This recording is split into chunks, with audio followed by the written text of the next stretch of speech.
In Matthew 6, 5 through 13, Jesus is teaching his followers about prayer. In verse 9 he says, "Pray then this way, Our Father, who art in heaven, hallowed be your name. Your kingdom come. Your will be done on earth as it is in heaven.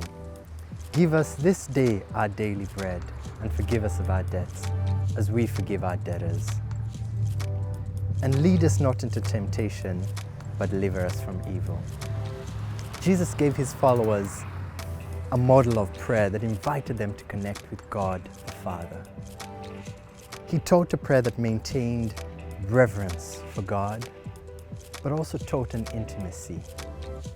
It taught God as a caring and available Father.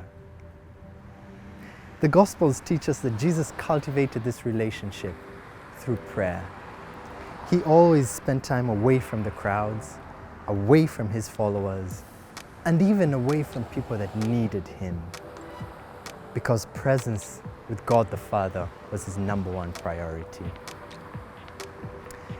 In verse 6, he also asked his followers to go to your room, shut the door, and pray to your Father who is in secret and sees in secret. Jesus is inviting them into a new relationship, one that's free from distractions and free from practicing their faith in public, practicing their faith for applause. In one of our previous videos, Cyrus, a couple of weeks, talked about a tree and how the strength of this tree is in its roots.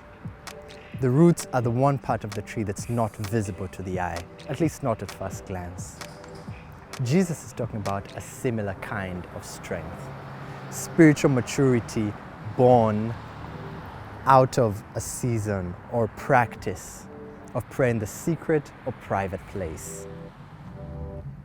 And on top of that, being content with there being no applause, trusting that the Father who is in secret sees and appreciates. On a college campus, our rooms, our dorms may not be the most private place. So I'd like to invite you to find other ways to pray.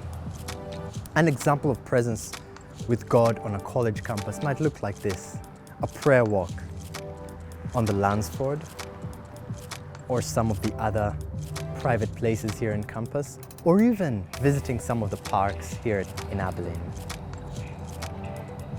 Finding a place to be able to pray, a place away from distractions, a place that you can connect with God, the Father, will allow us to grow. And in time, we will be able to show this maturity.